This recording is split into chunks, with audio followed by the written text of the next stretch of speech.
Hi, everyone. Welcome to the recording of the February webinar. I realized as I was playing it back that we actually missed a portion of the very beginning. So I'm just re-recording this a little bit to introduce you to Insightful before getting you straight into the webinar. So for those who are unfamiliar with Insightful, Insightful is a platform where you can join as an individual. You can take really quick 5-question surveys, earn tokens, and then redeem them from free one-on-one sessions. At the core, we like to think that we're bringing equity to coaching. And so this webinar is featuring 2 of the coaches on our platform, James Douglas Jr., ADHD coach, and then LeRoy Cole, a career and leadership coach. So if you're new to the platform, we'd love for you to use this invite code, Breaking Barriers, and you'll get a free gift of 15 tokens to kind of really get you started on your journey. All right, well, let's jump into the webinar. Identifying areas that may need additional support. So taking the time to really reflect and align with your self-concept, which is built up between self-esteem, self-image, and self-efficacy. So when you have a better understanding of who you are as a person, it makes it easier to navigate the workplace and align with a career or job that you feel good about and where you can thrive. Self-concept is something that is always changing and evolving, but it's great to start to identify a baseline of who you are. With coaching, you have that one-on-one support and space to help you identify and align with your values and passions in the workforce. Knowing that you are not completing this journey on your own, it goes a long way with future growth, helping with setting smart goals. Having additional accountability from your coach can increase productivity significantly. With coaching, you are meeting the individual where they are currently. Some might need better understanding of ADHD as a whole. Others may already have a grasp of how their ADHD resonates with them. Coaching sessions tend to be highly effective if you're in a corporate space, kind of wanting to work your way up the ladder and better function on the day-to-day basis, or if you're even an entrepreneur looking to start your own business and pursue passion projects. Coaching can help you navigate through that with confidence. So the next section that I have is evaluating a workplace for your ADHD to thrive. So how do you know what the right path is or the right work environment is for you? This kind of briefly touches on the last section. So first, one must identify what their strengths and weaknesses are. What are your values for yourself? What are your values for your work that you do? What are your values for the future organization? Knowing these things can help you align more with yourself and your work. And I also recommend a lot of my clients to do personality tests, kind of helps you get started with learning more about yourself. One I highly recommend is the 16 personalities. It takes about 10 minutes to complete, but it really helps you to understand who you are and maybe some behaviors of why you do the things that you do. So when thinking of kind of evaluating the workplace and with ADHD and how to thrive, I broke it down into 4 subsections. So these 4 subsections are mainly derived from self-reflection questions to help you think about ADHD or even non-ADHD, but things that I think are important to navigate a workplace and also feel confident, supported, and successful in that time that you have with an organization. So the first section is work environment. The second is management style. The third is work type. And the fourth is company culture. So when thinking of work environment, I think it's important to ask yourself these questions. Where would you thrive? Do you like an open office or a quiet office space? Do you like the typical 9 to 5, or more flexibility in work hours? These are important things to consider when deciding your next move for success. Management styles. So how do you like to be led? Would you prefer a more supportive or micromanaging style? Do you want more autonomy or more of a rigid structure? Knowing your management style helps you to advocate for yourself, which in turn allows management to understand and support you better. Third is work type. So do you have a variety? Like, do you like to have variety during the day? Or do you like repetitive tasks? Do you like fast-paced or do you like slow-moving parts in the environment? This took me some time to really identify for myself, but personally, I like going into my day not really knowing what could happen next. First, it keeps me on my toes, and then also helps me stay engaged. I sometimes really struggle with mundane tasks. So it took some time to realize that. But once I was aligned with that, I was able to navigate careers and opportunities that were beneficial for me as well as the organization because I'm more productive and I'm able to do better work in that space. I also do better with autonomy, but with support, I like to know that I have someone there kind of for me when I need them, which is always good. Knowing your work type helps you to make a more informed decision on your next projects that you want to pursue. Remember, I think it's also important to remember that during the interview process, they are not just interviewing you, you're also interviewing them. So asking questions and seeking more information is very important, especially if it's something that's not obvious. So the fourth section is company culture, specifically kind of for ADHD or just mental health in general. Is this company DEI friendly? What are your thoughts? Like, what are the company's culture and thoughts around ADHD and neurodivergent employees? Are there opportunities that align with my strengths, such as creativity and innovation? And if offered a position, can I truly be myself and thrive in that company culture? There's nothing wrong with trying things out. I definitely recommend people to try things out because you never know until you do. And there's also nothing wrong with changing your mind if you start to realize that what you initially thought is not aligning well with you. Many people will stay unhappy in their workplace, which limits the possibility of finding the next right job for you. I used to compare myself a lot to my neurotypical friends and beat myself up because I wasn't able to stay at a job for 2 to 5 years until it hit me that I wasn't where I was supposed to be. Instead of beating myself up, I embraced it, which opened the doors for self exploration.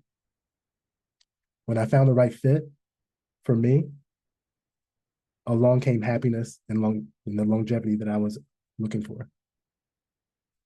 Having an ADHD coach or an ADHD career coach can help guide clients to identify their ideal work environment, build confidence, set and accomplish goals, and develop self-advocacy. These skills can help you to feel confident navigating this predominantly neurotypical workplace. And I think it's important to remember that ADHD isn't a roadblock, it's a different operating system that, when understood and optimized, leads to incredible success.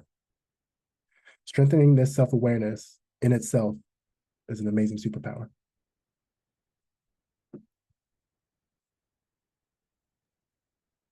Awesome. Thank you so much, James. Like, I resonated with so much of what you said.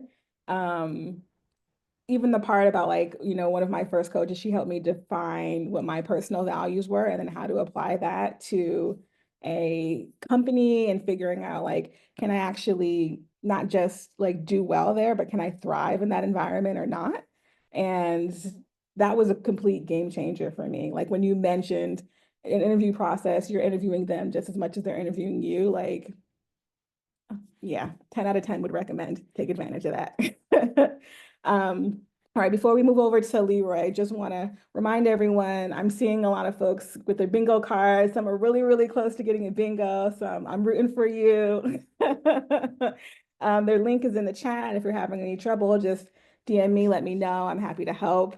But I will turn it over to LeRoy next, our leadership and career coach. All right. Okay.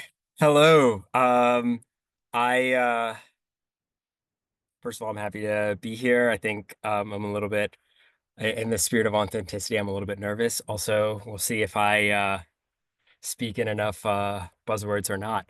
Um I I suppose I want to start by saying, like, well, first of all, thank you, James, and I feel like some of what what I have to say is gonna overlap. And I suppose where I wanted to go when I was thinking about when Brittany first mentioned authenticity, um, something that came to mind is kind of the an artist, right? Creatives in general. Um, you know, there's something about having your own style. And so even if it's even if it means that you might have different contexts, whether that's, a sketch, a piece for an exhibit, um, some work you do commissioned, it all has something that's authentic to them. And the other thing about it is that what their early work may be very different from their later work, informed by kind of what's happened in life, but it's all authentic to them. And while others might try and copy or emulate them, you you know, you can kind of feel it when it's real and when it's not. So that's kind of it's just been in my mind when I think about authenticity. So I kind of want to start there. I picked three uh three areas, 3 points. Each of them has a coaching question that I would like to leave you with, and a bunch of stories from my wonderful clients that I've had. So the first one I like to think about is own your story. Um, And so what I mean by that is, our experiences have really made us who we are. And while sometimes they can feel like things some of them we may have some shame about, um, they're really meant to be celebrated.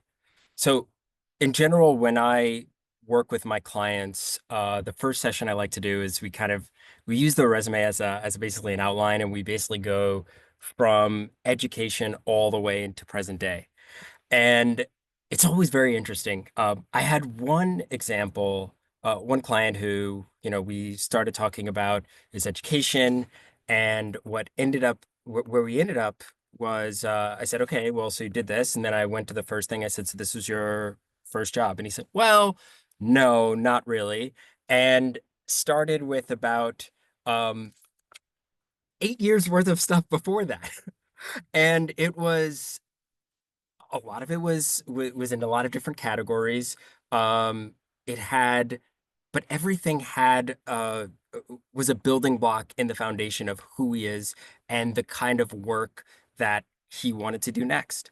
And it all built up. So it actually was something that made him unique and uniquely qualified for the types of roles that he was looking to take on. I had someone else who was actually very down on what he chose to study in college, and what that actually meant for the work that he could do. And when we first started, there was a lot of negative talk about that what the career that he was doing, well, not the career, but what he had studied. And the work as we worked together, one of the things that we tried to do was brainstorm what were the transferable skills, what actually could he take from his experience and from those classes, even if he wasn't the proudest of what the degree was, what could he be proud out of the work that he did and what he learned. And what ended up happening, funnily enough, was that there was a role that came to him, and it turned out that his educational background mixed with his professional experience was perfect for the role. In fact, it was an asset for it. And I'm so proud that we had that conversation beforehand, because it allowed him to show pride uh in that background. And just a third story, same type of thing. We were going through someone's resume, and at a certain point, um, she just goes, "Oh yeah, and also, my other teaching degree." And I was like, "Where is it mentioned on this amazing piece of paper? You have a teaching degree?" She was like, "Well, I wasn't sure if it was something that would be um beneficial to put there, or if it would be helpful, and it was a while ago."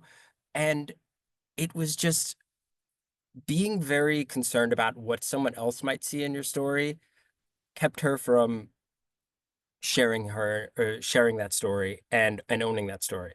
So the question that I kind of want to leave you with on in this section is just, how could you reframe, uh think about what's one thing that you might omit from your career story, and how might you reframe it as a strength?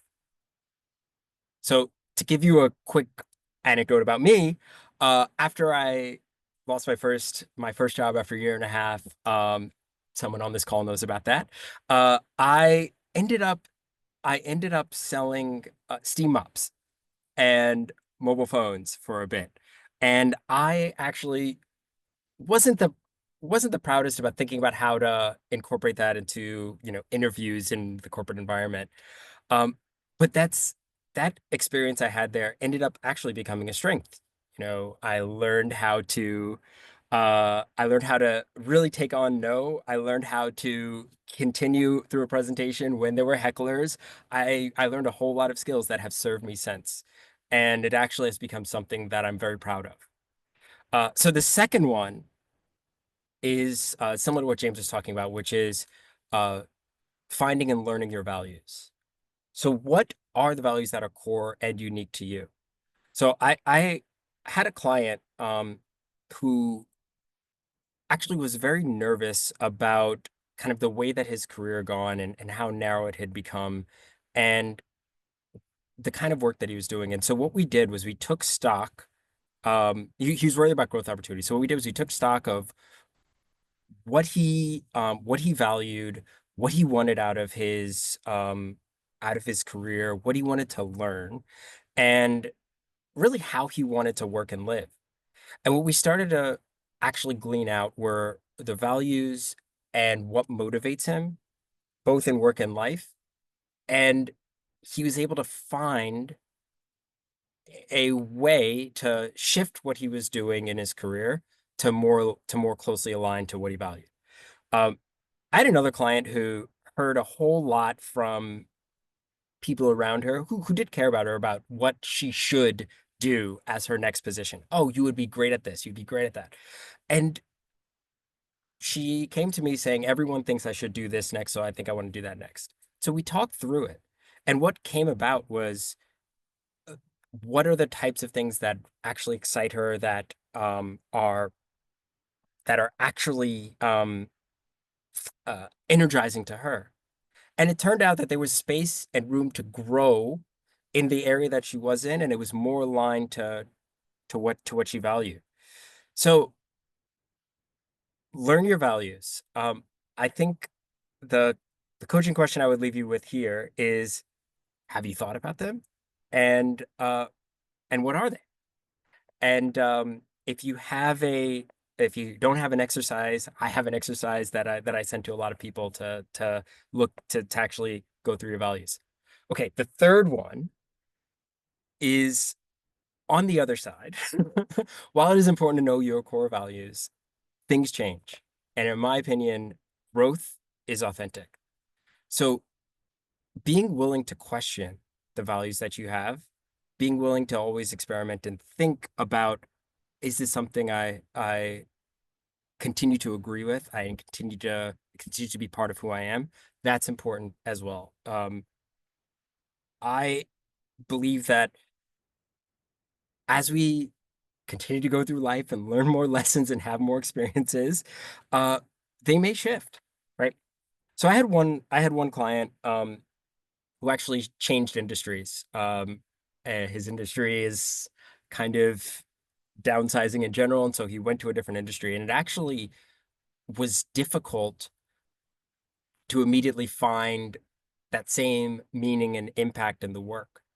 And so what we did was think about, core to him, what he actually enjoyed about his work, what he also wanted to learn going forward. What were going to be um, the skills that he wanted to gain in this next point in his career. And he was actually able to reframe. I thought when we started our coaching session that we were going to end up saying, yep, it's time to change and go to a new industry. It turned out he was motivated enough to double down on what he was doing and found his growth opportunities in this new job, in this new industry. And he was able to acknowledge his past experience, acknowledge where he was, and then actually have a view about where he wanted to go next. So I love that. So one of the things that came out of that was being able to also, how to put this, to think his past self for what he learned and shed some of that identity he had in his former career. And so to give an example, a personal example from myself as well, uh, slightly different, but I've been very fortunate to move countries quite a few different times.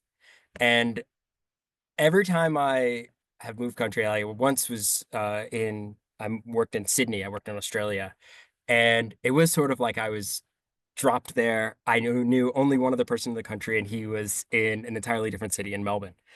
And I had a moment to question and say, okay, who do I want to be here?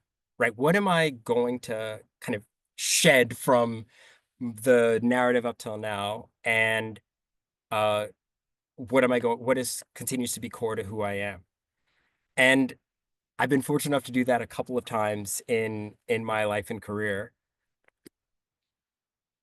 My coaching question to all of you is if you could imagine being dropped and nobody knew you, and there's one story that you tell about yourself uh, that you're ready to let go of, what would it be? What may be holding you back from the person you want to be? And um, you can thank that story, but it might be a story that you're telling yourself that actually is not true. So those are my 3 points and coaching questions. And I think I'll stop there. I think I'm on time. I mean, even if you weren't, like you were just dropping gems, knowledge, left, right, center. So, and what you just said, Leroy, I mean, I again also resonated with a lot of what you said, but um the stories that we tell ourselves about, you know, what we can't do, who we aren't, what we shouldn't be, all that stuff. I, as an entrepreneur, I confront that every day. I was actually just talking to another entrepreneur today about that, where now I have to kind of get into sales mode, right? And I'm like, I'm not a salesperson. I'm not good at that. Even though it's not true, right? I could be amazing at it. It's just uncomfortable and maybe, you know, but, you know, I just work that muscle a little bit. Yes, exactly. Growth mindset. And those limiting beliefs are like, those are killer. But having coaches is why I value this practice so much, is that having that aligned perspective to kind of hold me accountable of who I need to be, who I want to be in order to reach my goals is like chef's kiss. Like it is just has helped me so much personally. Hence insightful. Anywho, okay. So I'm gonna bring James back to, actually let me unpin you for a second so I can find the right James and bring him back to the stage. And then we're gonna get into some questions. Okay, there we go. I see your face.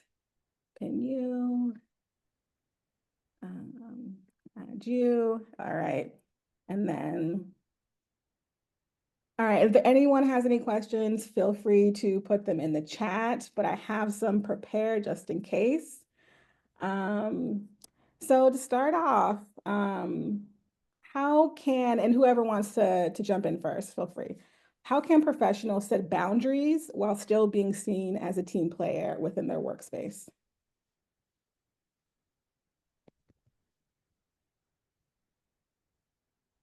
Oof. James, you have something more to say, or Oh, I could try. yeah. I guess quick, I'll say, I think first you need to understand what that individual needs to understand what those boundaries are to be able to kind of advocate and speak it professionally to the higher ups or management if need to. I think it's really important to align, kind of going with Leroy said, with your values to identify what those boundaries are and making sure that you are staying strict with your boundaries that you do set for yourself. Uh, I might be a bit biased because, like I said, I like to be a storyteller, but part of part of what I find important about being able to stick to boundaries is being able to tell the story about why. Why is this my boundary?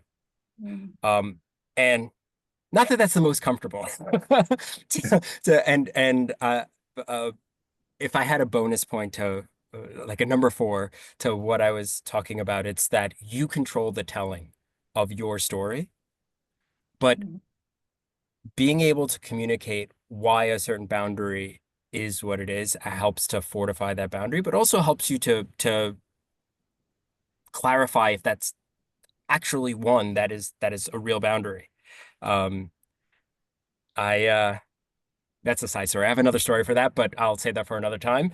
But the other thing I would say in addition to that is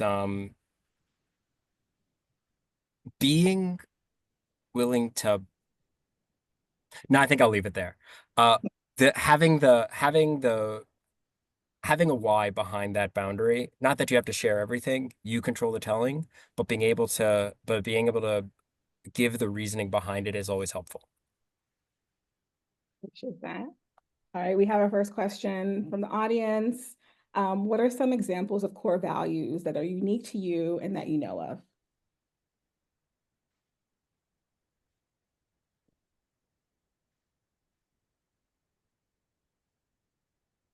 I mean, I don't know if mine are completely unique to me. I of course don't have the notebook that has them in right now that I have them in right now. I have them written down. Um, I'm a notebook person, but uh, if I had to say some of my values involve I don't know if they're very unique. But I would say mine involve relationships. I really value relationships, especially friends, family. I value honesty, um, new experiences, and uh, expansion of my comfort zone in v- very forceful ways. Um, I don't. I have a list of about six total, and I think it's less about whether they're the most unique words and more about what that combination, if that combination rings true to you. And if, when you get through the list, you go, ooh, wow, I really, you feel it again, just like a good piece of art. If you feel it, then like, you've hit it. Yeah. If I can add some, I know some of the values that I have that my coach helped me define were autonomy.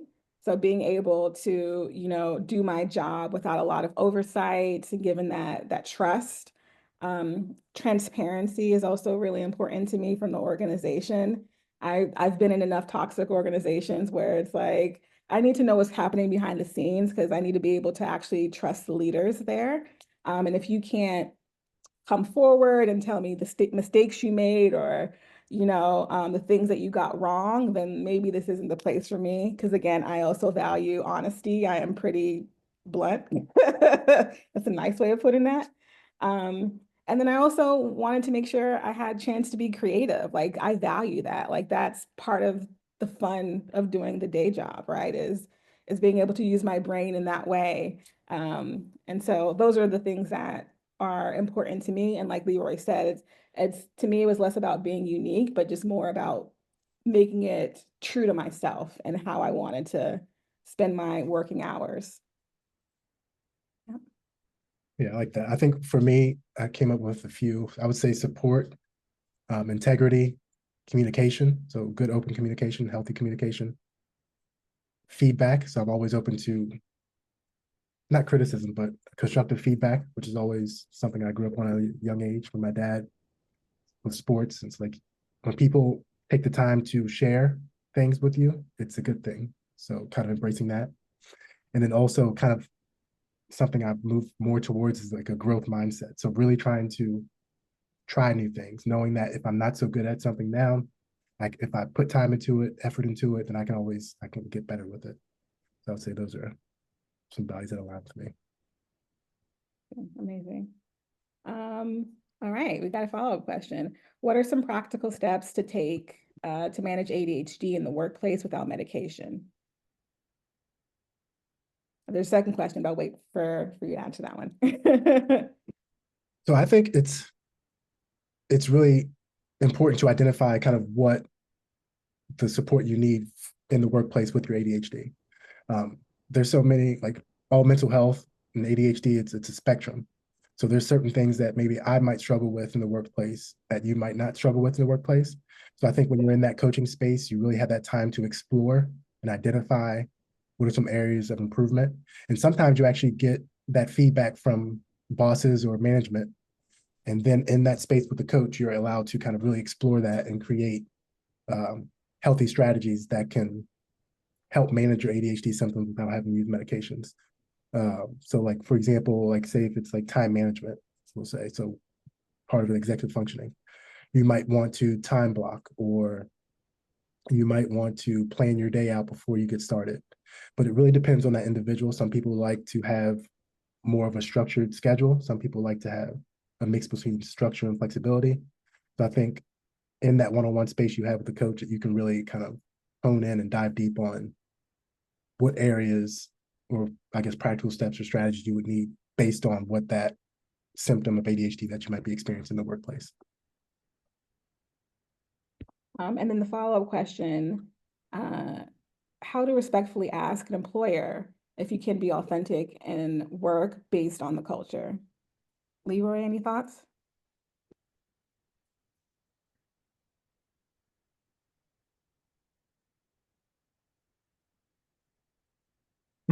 Okay.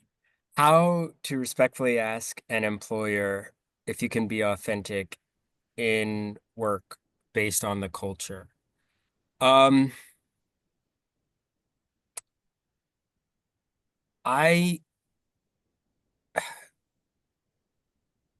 again, I think it's important. The first thing to do is when you're in a workplace, you will understand the culture of the place and what they value, right? And if there's a complete misalignment, it's going to be tough, right? Then the most authentic thing you can do is say, okay, I need an exit plan, and start to think about, um, not that you need to kind of, you know, uh, hit the eject button right now, but uh, start to figure out the plan to get to a place that actually more aligns with where you could be authentic.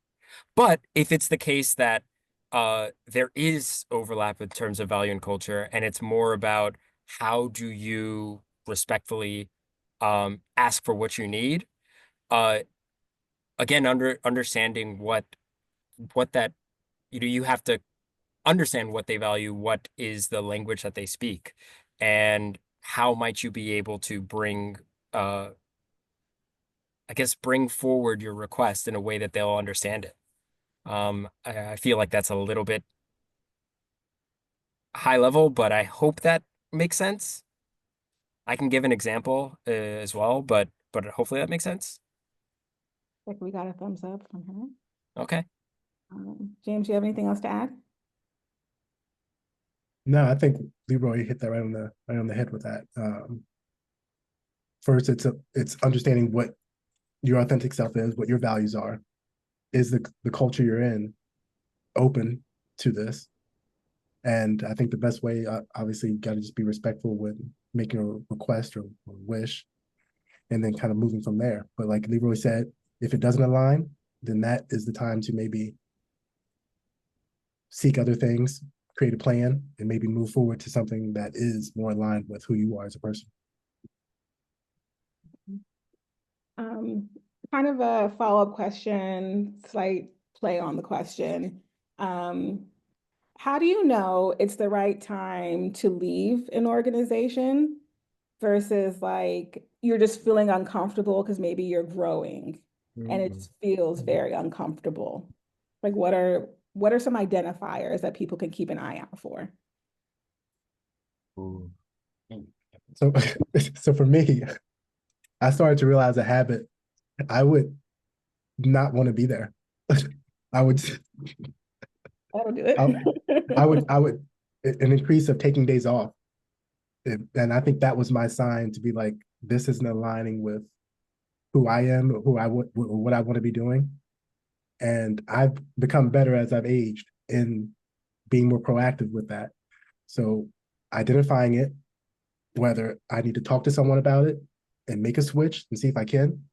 And if not, then that means I just need to go the other direction and kind of like LeRoy said, formulate that plan of the next steps, because right here is not where I want to be, because I can't, it's not good for my health, and it's not even good for the company and the organization if I'm not putting 110% into it.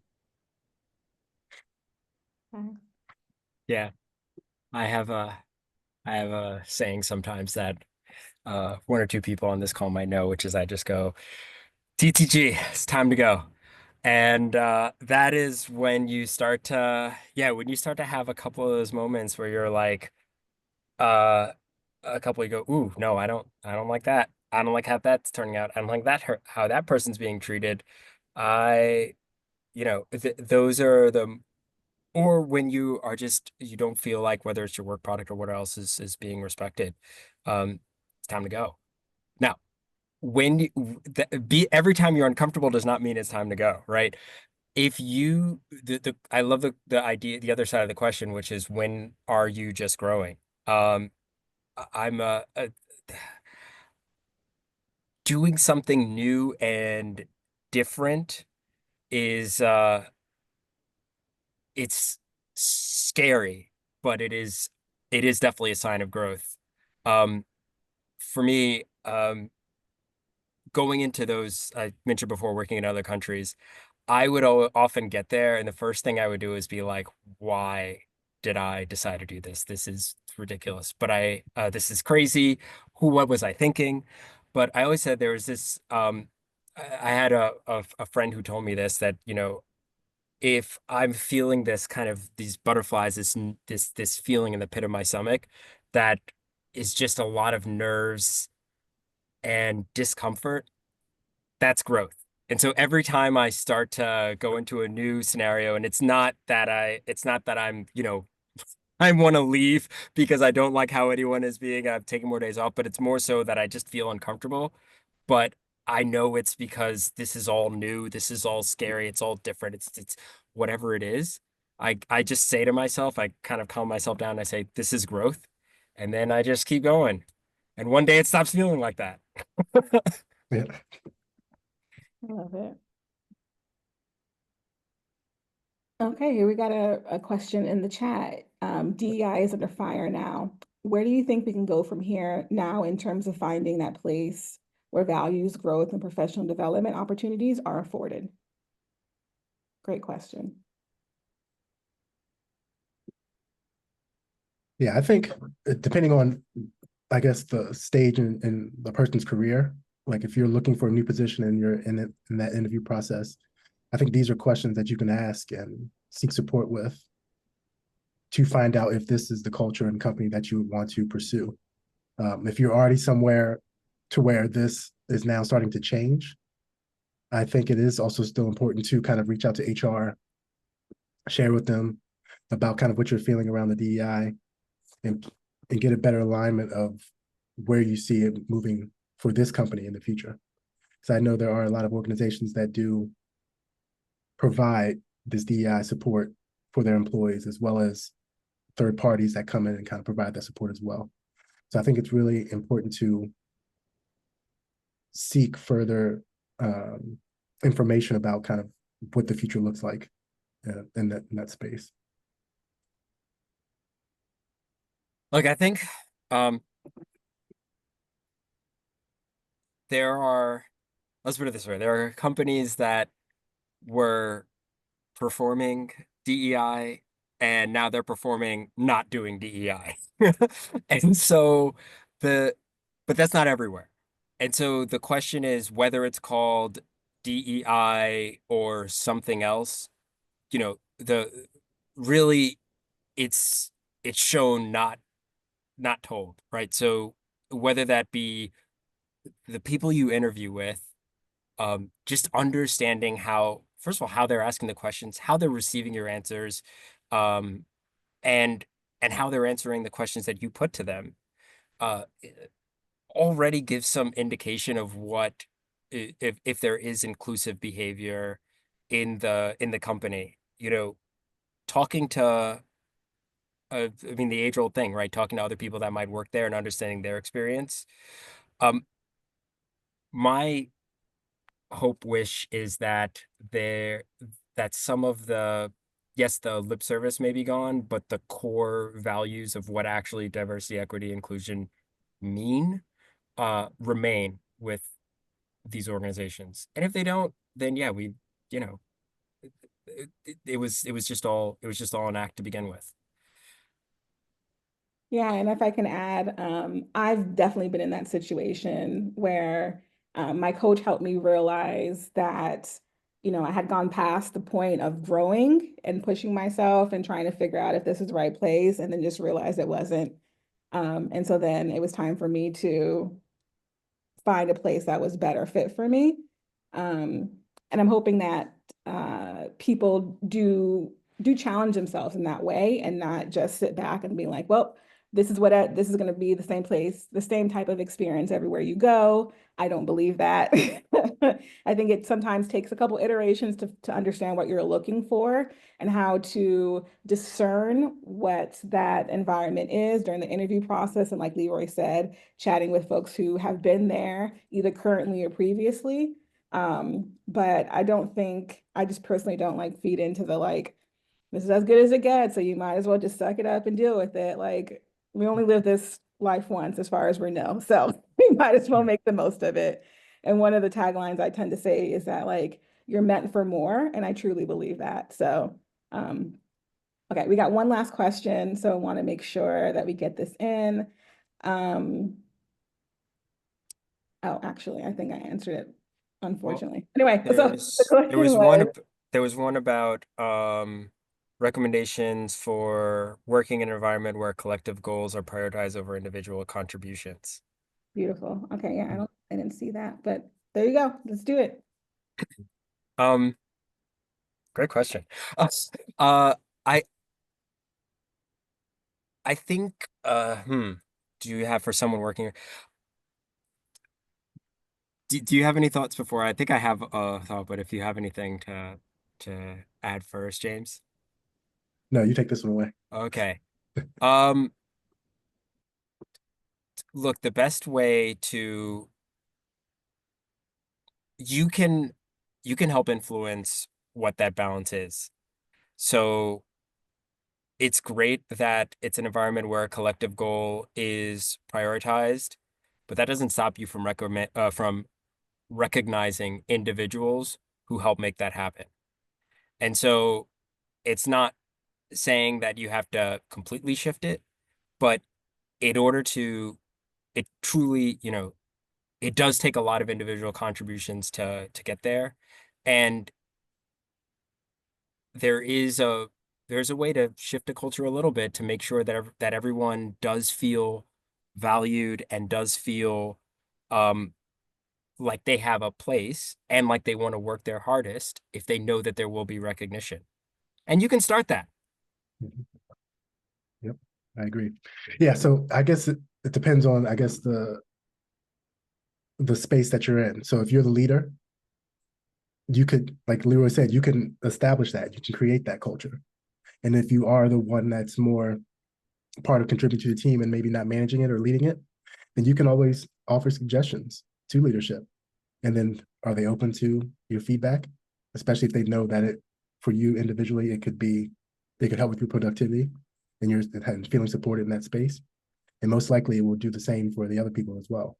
So I think you can either create this culture or you could suggest things that could be helpful for your team as well. Awesome. Okay.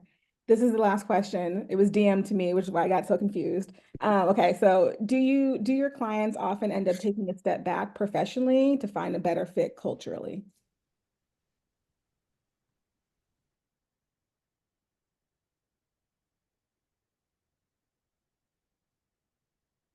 It's hard to say because I don't know, step back is a difficult one to say. I think if you're t I would say there have been times where they've taken maybe a different title, um, but with the understanding that there's a lot of learning to be had. with the humility that uh, they are going they're they have a lot of work to do to get to the point where they can prove that they could do that other job. And in some cases, with a plan to get there. This wasn't a client of mine, but this is a close friend um, who was completely shifting the type of work he was going to be doing.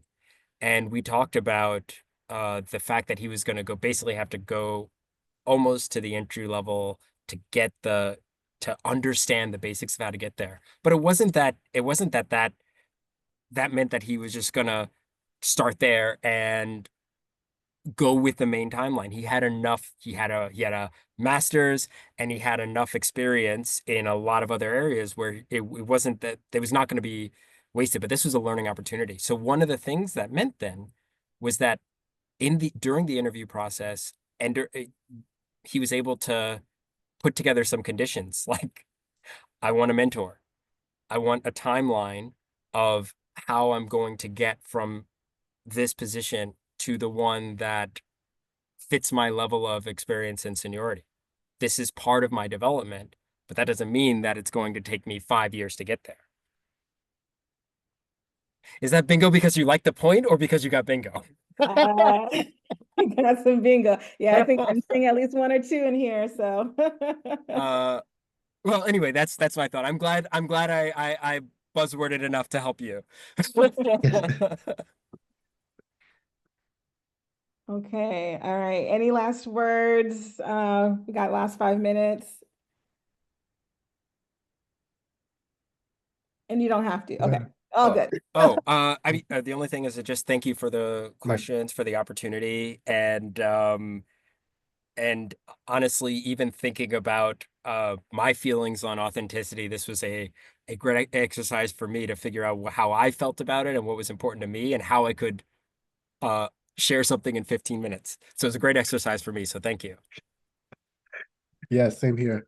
Thank you, Brittany, for setting this up. Thank you for everyone that came out to support and seek information about authentic self in the workplace. And it was a pleasure. Like LeRoy said, it was definitely a challenge trying to fit everything in 15 minutes, but it was fun enjoying this. Yes, yes, I appreciate you both. And just so you know, both of these coaches, James and Leroy, are on the Insightful platform. So you can work with them for free. Again, take 5-question surveys, so micro surveys, earn tokens, and then redeem them for free one-on-one sessions with either of them, as well as the other 14 or so coaches that we have on the platform. Everything from career coaches to nutrition coaches to queer life coaches. Like we have a good variety of folks on the platform. So I'm glad to have you with us for February. In a little bit, I'll post the next webinar for March for Women's History Month. I don't have I wish I could tell you what it was, but I don't have the title right here on me. But yeah, subscribe to either any of our social channels on LinkedIn and you'll get all the information immediately. And we'll also share the recording of this to all the attendees who registered as well. So thank you so much. It was really great to have you all here. Thank you for coming out on a holiday. And until next time. All right. Thanks, everyone. Take care. Bye, everyone.